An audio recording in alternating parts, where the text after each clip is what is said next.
السلام علیکم ورحمۃ اللہ وبرکاتہ۔ میرے محترم بزرگ دوستو، جیسا کہ ہمارے ماحول میں اور اکثر ہم لوگ سنتے رہتے دجال کے بارے میں کہ دجال یہاں ہے، دجال وہاں ہے، وہ کب آئے گا۔ بہت سارے بیانوں میں، بہت ساری حدیث مبارک میں ہم نے سنا ہے کہ اس وقت آئے گا، وہ ایک آنکھ سے کانا ہوگا، وہ زندہ آدمی کو مار دے گا، مردہ کو زندہ کر کے دکھائے گا، اور کتنے ایسے لوگ ہیں جن کا ایمان کمزور ہوگا وہ اس پر ایمان لے آئیں گے اور اس کے پیچھے پیچھے چل دیں گے، اس کا ساتھ دیں گے، لیکن جس کا ایمان مضبوط ہوگا وہ اس کے فتنے سے محفوظ رہے گا۔ تو مدینہ منورہ کے بارے میں ہمارے پیارے نبی صلی اللہ علیہ وسلم نے کیا فرمایا کہ دجال کا اثر وہاں پر ہوگا کہ نہیں ہوگا، دجال اس شہر میں گھس سکے گا کہ نہیں گھس سکے گا۔ تو حضرت شیخ نے اس کے بارے میں ہمارے پیارے نبی حضرت محمد مصطفیٰ صلی اللہ علیہ وسلم کی حدیث مبارک لکھی، تو ہم اسی کو پڑھنے جا رہے ہیں۔ اللہ پاک مجھے پڑھنے اور آپ کو سننے زیادہ عمل کرنے کی توفیق عطا فرمائے۔ بسم اللہ الرحمن الرحیم۔ چوتھا مضمون یہ ہے کہ برے آدمیوں کو اس طرح دور کر دیتا ہے جیسا کہ آگ کی بھٹی لوہے کے میل کو، یعنی مدینہ منورہ کی بات ہو رہی ہے کہ مدینہ منورہ، مدینہ طیبہ، مدینہ پاک اپنے اندر سے اس طرح سے برے آدمیوں کو دور کر دیتی ہے جیسا ابھی لوہے کو بھٹی میں ڈال دیا جائے، وہ کس طرح کے لوہے کے میل کچیل کو رہتا ہے سب دور کر دیتی ہے بھٹی، اسی طریقے سے مدینہ پاک بھی برے آدمیوں کو اپنے اندر سے اسی طرح سے دور کر دیتی ہے۔ اس کا مطلب بعض علماء نے لکھا ہے کہ ابتداء اسلام میں کفر و شرک کا اس سے بالکلیہ دور ہو جانا مراد ہے، یعنی یہ اسلام کے شروع کی بات ہے۔ کچھ علماء نے یہ بات لکھی ہے، اور بعض علماء نے لکھا ہے کہ یہ حضور صلی اللہ علیہ وسلم کے زمانے کے ساتھ خاص ہے۔ ایک حدیث میں ایک قصہ بھی آیا ہے کہ ایک بدو جو مدینہ میں رہتا تھا، بدو کہتے دیہاتی کو، جیسے کہتے نا وہ سٹی میں رہتا ہے، وہ گاؤں مڑے میں رہتا ہے، تو اسی طریقے سے بدو عربی میں کہتے ہیں دیہاتی آدمی کو۔ بدو کا مطلب کوئی برا نہیں ہوتا، بدو کا مطلب دیہاتی ہوتا ہے بس۔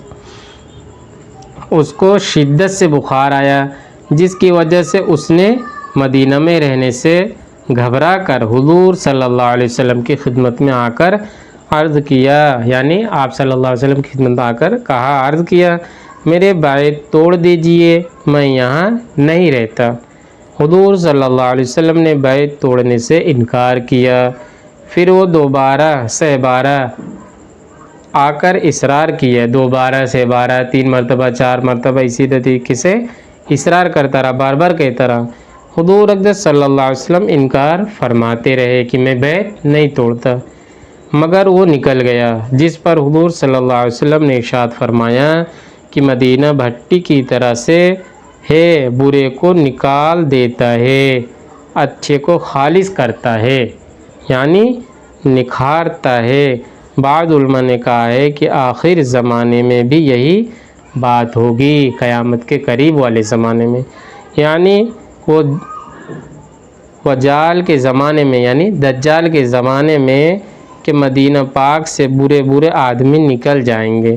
چنانچہ ایک حدیث میں آیا ہے کہ قیامت اس وقت تک قائم نہ ہوگی جب تک کہ مدینہ سے برے آدمی نہ نکل جائے، اس وقت تک قیامت قائم نہیں ہوگی جب تک مدینہ منورہ سے برے آدمی نہیں نکل جاتے۔ بخاری شریف کی ایک حدیث میں ہے کہ ہر شہر میں دجال کا گزر ہوگا، مگر مکہ مکرمہ اور مدینہ منورہ میں اس کا داخلہ نہیں ہو سکے گا۔ ہر شہر میں دنیا کے کسی بھی کونے میں جا سکتا ہے، لیکن مکہ مکرمہ میں اور مدینہ شریف میں اس کا داخلہ ممنوع ہے، اللہ نے روک لگا رکھی ہے۔ فرشتے ان دونوں شہروں کی حفاظت کریں گے۔ اس وقت مدینہ منورہ میں 3 مرتبہ زلزلہ آئے گا۔ کتنی مرتبہ؟ 3 مرتبہ زلزلہ آئے گا، جس سے ہر کافر اور منافق اس سے نکل پڑے گا، مدینہ منورہ سے نکل جائیں گے۔